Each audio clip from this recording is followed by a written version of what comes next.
നമ്മൾ നെറ്റിൻ്റെ PYQ discussion സെഷനാണ്. 10 questions നമ്മൾ ഓൾറെഡി ഡിസ്കസ് ചെയ്തു. 11ാമത്തെ ക്വസ്റ്റ്യൻ എന്ന് പറഞ്ഞു വരുന്നത് who founded the Bharat Stri Mahamandal the large circle of Indian woman to promote female education എന്നൊരു ചോദ്യമാണ്.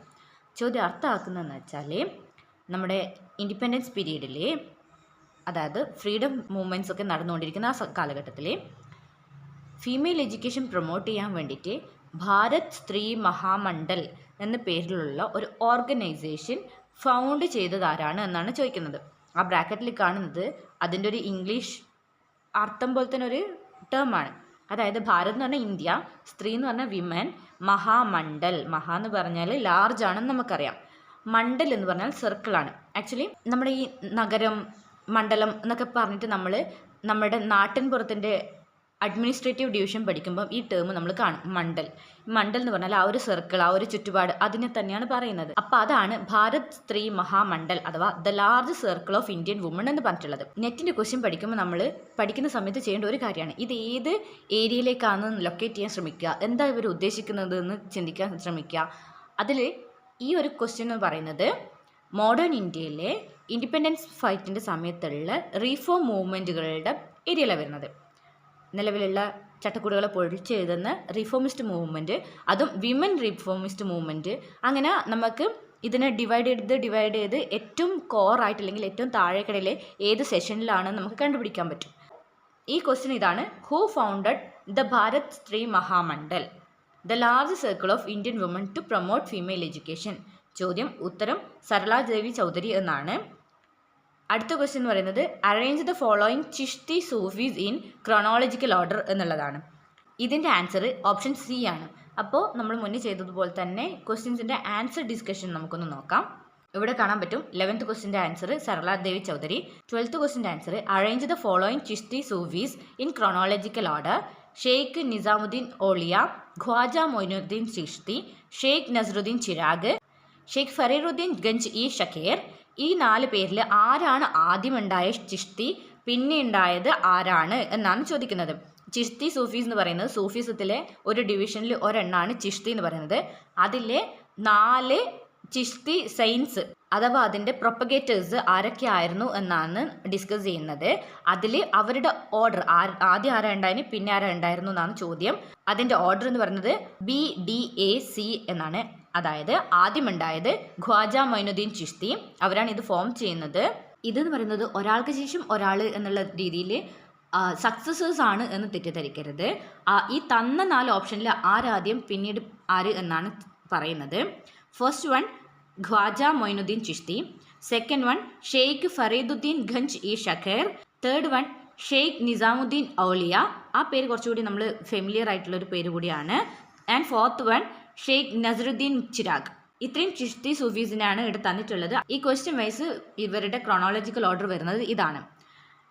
നമ്മൾ അഡീഷണൽ പോയിന്റ് പറയുന്നതിൽ ഇവിടെ പറയാൻ പറ്റുന്ന ഒരെണ്ണം 11th ക്വസ്റ്റ്യനിലെ അമ്മു സ്വാമിനാഥൻ, ഡി ഓപ്ഷൻ അമ്മു സ്വാമിനാഥൻ എന്ന് പറയുന്ന ഒരു വ്യക്തിനെ കാണാൻ പറ്റും. ഇതിൽ പറഞ്ഞിരിക്കുന്ന എല്ലാവരും ഭയങ്കര ഫേമസും അല്ലെങ്കിൽ റെസ്പെക്ട്ഫുൾ ആയിട്ടുള്ള ഗ്രേറ്റ് പീപ്പിൾസ് ഒക്കെ തന്നെയാണ്. പക്ഷേ ഈ അമ്മു സ്വാമിനാഥൻ എന്ന് പറയുന്നത് കേരളക്കാർക്ക് കുറച്ചുകൂടി അഭിമാനം കൊള്ളാവുന്ന തരത്തിലുള്ളൊരു പേരാണ്.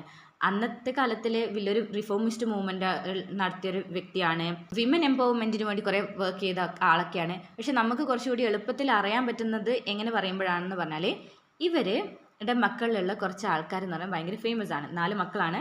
അതിൽ 2 ആൾക്കാർ എന്ന് പറയുന്നത്, ഒന്ന് ലക്ഷ്മി സൈഗാൾ എന്ന് പറയപ്പെടുന്ന ക്യാപ്റ്റൻ ലക്ഷ്മി സ്വാമിനാഥനും, സെക്കൻഡ് വൺ മൃണാളിനി സാരാഭായ്, നമ്മളെ ഗ്രേറ്റ് സയൻറ്റിസ്റ്റ് സാരാഭായ് സാറിൻ്റെ wife Mrinalini Sarabhai, famous dancer, നിലവിലെ മല്ലിക സാരാഭായിൻ്റെ ഒക്കെ അമ്മയായിട്ട് വരുന്ന സെയിം മൃണാളിനി സാരാഭായ്, അവരുടെ അമ്മയാണ് ഈ അമ്മു സ്വാമിനാഥൻ എന്ന് പറയുന്നത്. ഇപ്പോൾ ഉള്ള കേരളത്തിലെ പാലക്കാട് ജില്ലയിൽ ആണ് അവർ ജനിച്ചൊക്കെ ചെയ്തിട്ടുണ്ടായിരുന്നത്. കൂടാതെ 2 ആൺമക്കൾ, അതിൽ ഒരാൾ ഗോവിന്ദ് സ്വാമിനാഥൻ എന്ന് പറയുന്ന മകൻ തമിഴ്നാടിൻ്റെ അഡ്വക്കേറ്റ് ജനറലൊക്കെ ആയിരുന്നു, ഫോമർ അഡ്വക്കേറ്റ് ജനറലൊക്കെ ആയിരുന്നു. അപ്പം അത്രയും വലിയ ഇന്ത്യക്ക് വേണ്ടി വർക്ക് ചെയ്യുന്ന കുറേ അഡ്മിനിസ്ട്രേറ്റേഴ്സിനെയും ഉത്തരവാദിത്വ ബോധമുള്ള ഇന്ത്യൻ പൗരന്മാരൊക്കെ സൃഷ്ടിക്കുകയും ഇന്ത്യക്ക് വേണ്ടി ഒരുപാട് മക്കളും സ്വന്തമായിട്ടും എല്ലാം കോൺട്രിബ്യൂട്ട് ചെയ്യുകയൊക്കെ ചെയ്തൊരു മഹത് വ്യക്തിയാണ്. അപ്പോൾ അത് ഈ ചോദ്യത്തിൽ ആ ഒരു ടേം വന്നപ്പോൾ അതും കൂടി അതിൻ്റെ കൂടെ പറഞ്ഞേ ഉള്ളൂ. 13th ക്വസ്റ്റ്യൻ എന്ന് പറയുന്നത് who among the following was the first to become a Jain nun? ചോദ്യത്തിൻ്റെ അർത്ഥം ജൈനിസത്തിലെ നൺ അഥവാ സ്ത്രീ സെയിൻറ്റ് അവരെയാണ് നൺ എന്ന് പറയുക. ഈ സെയിൻസ് പറയില്ലേ, അഥവാ നമ്മൾ സന്യാസിമാർ, അതിലെ മോങ്ക് എന്ന് പറഞ്ഞാൽ മെൻ സെയിൻസും നൺ എന്ന് പറഞ്ഞാൽ ഫീമെയിൽ സെയിൻസുമാണ്. അത് ക്രിസ്ത്യൻസിൻ്റെ ഒരു അച്ചൻപട്ടം അവരൊക്കെ നോക്കിയാൽ അവരുടെ മോങ്ക് എന്ന് പറയുന്നത് പ്രീസ്റ്റും നൺ എന്ന് പറയുന്നത് നമ്മളെ നാട്ടിൽ ഈ സിസ്റ്റേഴ്സും മദേഴ്സ് എന്നൊക്കെ പറയില്ലേ, അവരെയും പറയുന്ന ടേമാണ്. ആ ടേമിൻ്റെ മീനിങ്ങാണ് നമ്മൾ പറഞ്ഞത്. നൺ എന്ന് പറയുന്നത് ഫീമെയിൽ സെയിൻ്റ് ആണ്. ചോദ്യം ഇതാണ്, ജൈനിസത്തിലെ ആദ്യത്തെ ഫീമെയിൽ സെയിൻറ്റ് അഥവാ നൺ ആരാണ് എന്നാണ് ചോദ്യം. ഉത്തരം വരുന്നത് ചന്ദന എന്നുള്ളതാണ്. ഓപ്ഷൻസിൽ ചന്ദന, കേമ, സുജാത, ത്രിശാല 4 ടേം ഉണ്ട്. അതിൽ ഈ ത്രിശാല എന്ന് പറയുന്ന ടേം അഥവാ വ്യക്തിയുമായിട്ട് നമുക്ക് കൺഫ്യൂഷൻ ഉണ്ടാവാൻ സാധ്യതയുണ്ട്. പക്ഷേ ശ്രദ്ധിക്കുക, ത്രിശാല എന്ന് പറയുന്നത് മഹാവീരൻ്റെ അമ്മയാണ്. അവരല്ല first Jain nun. First Jain nun എന്ന് പറയുന്നത് ചന്ദനയാണ്. അപ്പോൾ ആ കൺഫ്യൂസ്ഡ് ആയിട്ടുള്ള സാധനം കൂടി നമ്മൾ ലൊക്കേറ്റ് ചെയ്ത് അല്ലെങ്കിൽ ശ്രദ്ധിച്ച് ഒന്നുകൂടി ക്ലാരിറ്റി ഉണ്ടാക്കിയിട്ട് പഠിച്ചാൽ കുറച്ചുകൂടി ആക്യുറസിയിൽ നമുക്ക് ആൻസേഴ്സ് മാർക്ക് ചെയ്യാൻ പറ്റും. അടുത്തത് 14ാമത്തെ ചോദ്യമാണ്, who among the following provides much useful information for determining the beginning of Gupta ഇറ.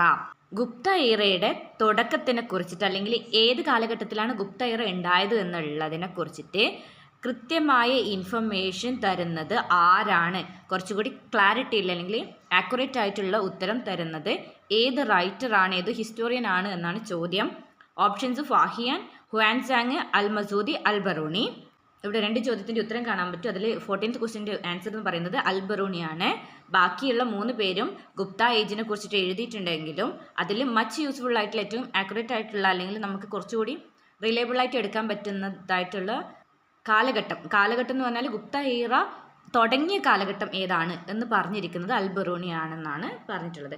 ഇതൊക്കെയും നെറ്റിൻ്റെ PYQ ക്വസ്റ്റ്യൻസ് ആണ്. അപ്പോൾ അവർ ആൻസർ ആയിട്ട് വരുന്നത് ഏതാണ് എന്ന് തന്നിട്ടുണ്ടാവും. അത് വെച്ചിട്ടുള്ള നോട്ട്സാണ്.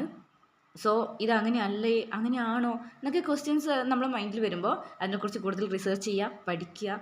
അങ്ങനെ തന്നെയാണ് നമ്മൾ ഐഡിയാസ് ഇമ്പ്രൂവ് ചെയ്യുക. നന്നായിട്ട് പഠിക്കുക. Thank you.